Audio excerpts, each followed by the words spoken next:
ಅಲ್ಲಿ ಯಾರು ಕಂಡು ಕೇಳರಿದ ರೀತಿಯ ಭಾರತದ ರಾಜಕೀಯ ಪುಟಗತಿಗೆ ರಾಜಕೀಯ ಕ್ರಾಂತಿಯನ್ನು ಸೃಷ್ಟಿ ಮಾಡಿರುವಂತಹ ಬಿಜೆಪಿಯ ಗೆಲುವಾಗಲಿ ಇವತ್ತಿನ ನನ್ನ ಲೆಕ್ಕಾಚಾರದಲ್ಲಿ ಮೋಸ್ಟ್ ಅಭೂತಪೂರ್ವವಾದ ಎರಡು ಸೈದ್ಧಾಂತಿಕ ಕ್ರಾಂತಿಗಳನ್ನ ಪೂರ್ವ ಹಾಗೂ ದಕ್ಷಿಣ ಭಾಗದಲ್ಲಿ ಇವತ್ತು ಭಾರತದಲ್ಲಿ ನಡೆದಿರುವಂತದ್ದು ಎರಡೂ ಸೈದ್ಧಾಂತಿಕ ಕ್ರಾಂತಿಗಳು ನನ್ನ ಪ್ರಕಾರದಲ್ಲಿ.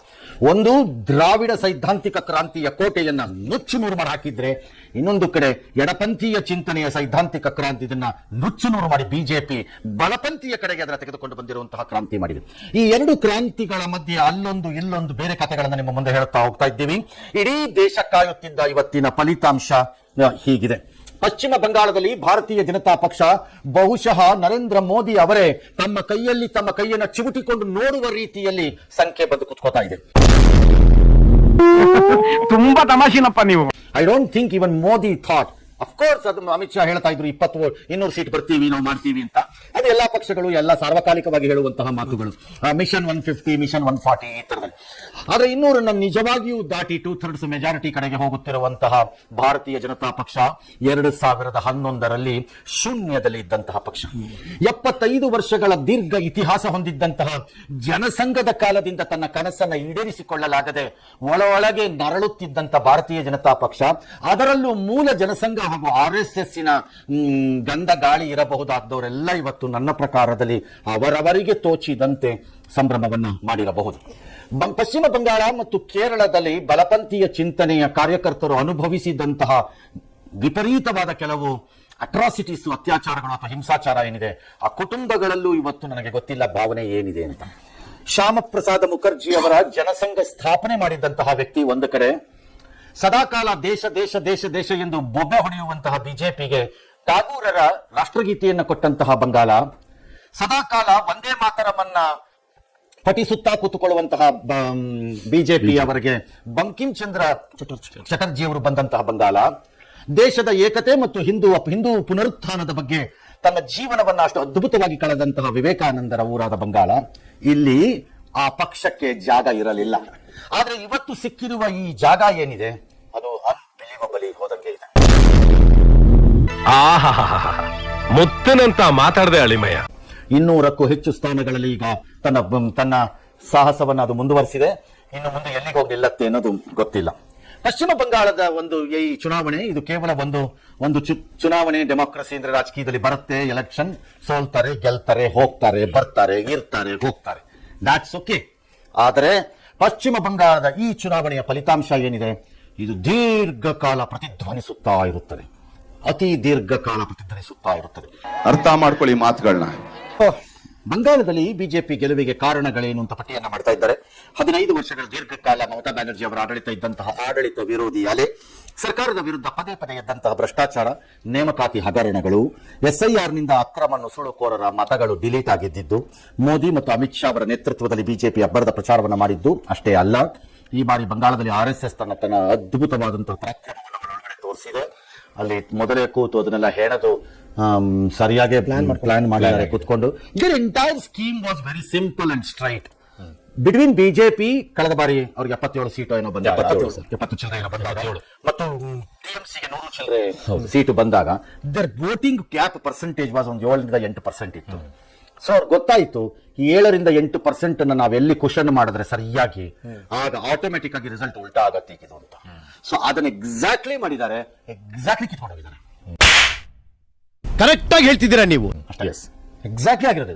ಐ ಥಿಂಕ್ ಡಾಟಾ ಬರೋದ್ರ ನೋಡಿದ್ರೆ ಗೊತ್ತಾಗುತ್ತೆ ಅನ್ಸುತ್ತೆ. ಅರೌಂಡ್ 7-8% ಮೋರ್ ವೋಟ್ ಬಿಜೆಪಿ ಬಂದಿದೆ ಕಳೆದ ಬಾರಿಗೆ. That's all. It has twisted. ಕಳೆದ ಬಾರಿ 35% ವೋಟ್ ಶೇರ್ ತಗೊಂಡು, ಈ ಸರಿ 40 ಚಿಲ್ಲರೆ. ಇನ್ನು ಹಿಂದೂ ಮತಗಳನ್ನ ಬರೀ ಪ್ರತಿಪಾದಿಸಿ ಅಭಿವೃದ್ಧಿಯ ಜಪ ಮಾಡಿದ್ರು, ಬಟ್ ಹಿಂದೂ ಮತಗಳನ್ನ ಕನ್ಸಾಲಿಡೇಟ್ ಮಾಡ್ತಾ ಹೋದ್ರು. ಅದಕ್ಕೆ ತಕ್ಕಂತೆ ಮಮತಾ ಬ್ಯಾನರ್ಜಿಯ ನಡವಳಿಕೆ, ನೀತಿಗಳು, ನಿರ್ಧಾರಗಳು, ಮಾತುಗಳು ಇವೆಲ್ಲವೂ ಅದಕ್ಕೆ ಪ್ರೇರಕವಾಗಿ ಹೋಗ್ತಾ ಹೋಯ್ತು, ಸೇರ್ಕೋತಾ ಹೋಯ್ತು, ಪುಷ್ಟಿ ಕೊಡ್ತು. ಹಿಂದೂಗಳ ಮತ ಆದ್ಮೇಲೆ ರಾಮನವಮಿ ಮಾಡೋದು, ಈ ತರದೆಲ್ಲ ನ್ಯಾಚುರಲಿ ಮಾಡ್ಕೊಂಡು ಬಂದ್ರು. 29,000 ಶೋಭಾಯಾತ್ರೆ, 45 ದಿನದಲ್ಲಿ ವೇತನ ಆಯೋಗ ಮಾಡ್ತೀವಿ ಅನ್ನೋದು, ಈ ತರ ಎಲ್ಲ ಮಾಡ್ಕೊಂಡಂತೂ ಬಂದ್ರು. ಅದೇನು ಬಂದಿಲ್ಲ ಅಂತಲ್ಲ. ಎರಡನೇದು ಪಶ್ಚಿಮ ಬಂಗಾಳದಲ್ಲಿ ಅಭಿವೃದ್ಧಿ ಅನ್ನೋದು ಸತ್ತೋಗಿ ಬಹಳ ವರ್ಷ ಆಗೋಗಿತ್ತು. ಅದಕ್ಕೆ ಕಾರಣ ಬಿಜೆಪಿನವ್ರಿಗೆ ಕಾಸು ಕೊಟ್ಟಿಲ್ಲ, ಗವರ್ಮೆಂಟ್ ಆಫ್ ಇಂಡಿಯಾ ಇಂದ ಕಾಟ ಕೊಟ್ಟಿದ್ದಾರೆ ಚೆನ್ನಾಗಿ. ಏಲ್ಲ ಶಿಷ್ಯ, ಬೆಳಿಗ್ಗೆನೆ ತಲೆಗೂಳ ಬಿಡ್ತಾ ಇದೆಯಲ್ಲೋ. ಕಾಂಗ್ರೆಸ್ ಸ್ವಾತಂತ್ರ್ಯ ನಂತರದಲ್ಲಿ ಕಾಂಗ್ರೆಸ್ ಅಧಿಕಾರವನ್ನ ಬಂಗಾಳದಲ್ಲಿ ಹಿಡಿಯುತ್ತೆ. ಆಕ್ಚುಲಿ ಹೇಳ್ಬೇಕು ಅಂದ್ರೆ ಜನಸಂಘ ಬಂಗಾಳದಲ್ಲಿ ಒಂದ್ಸರಿ 3 ಸೀಟ್ ಗೆಲ್ಲುತ್ತೆ. 3 ಸೀಟ್ ಗೆದ್ದಾಗ 2 ಸೀಟೋ 3 ಸೀಟೋ ಗೆಲ್ತಾರೆ. 52 ಯಾವಾಗ ಒಂದ್ಸರಿ ಗೆಲ್ತಾರೆ ಮಧ್ಯದಲ್ಲಿ ಅವರು.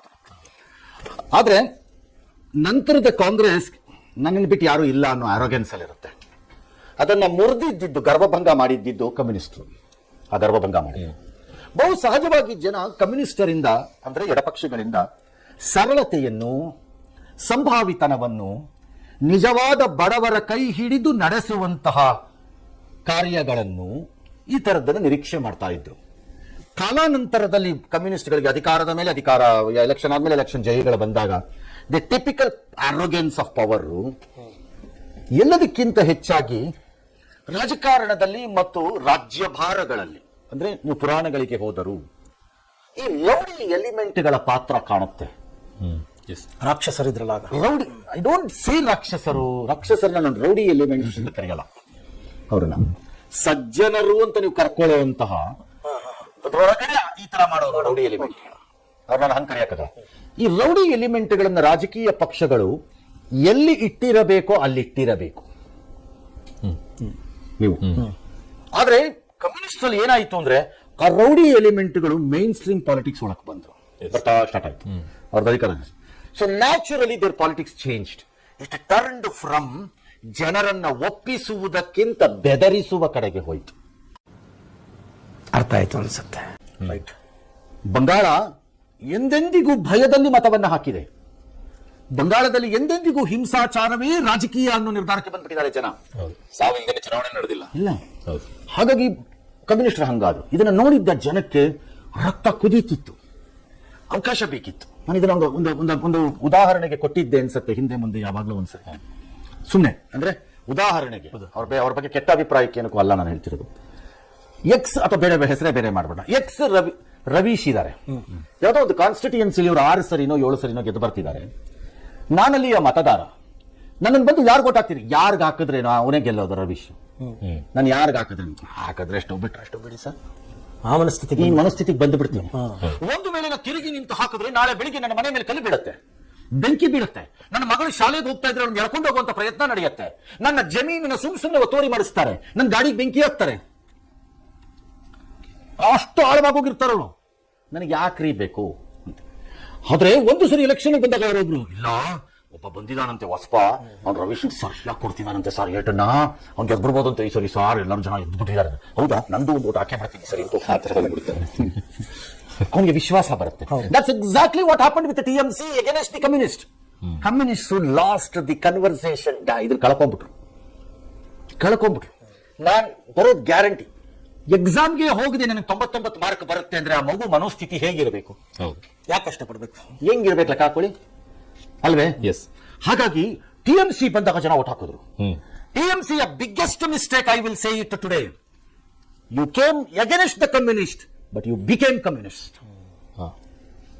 ಯಾವ ಕಮ್ಯುನಿಸ್ಟ್ ನಡೆದು ಹೋದ ಹಾದಿ ಇತ್ತೋ ಅದನ್ನ ವಿರೋಧ ಮಾಡುತ್ತಾ ಅಧಿಕಾರಕ್ಕೆ ಬಂದು ಅದೇ ಹಾದಿಯಲ್ಲಿ ಹೆಜ್ಜೆ ಹಾಕುತ್ತಾ ಹೋದ್ರಿ ನೀವು.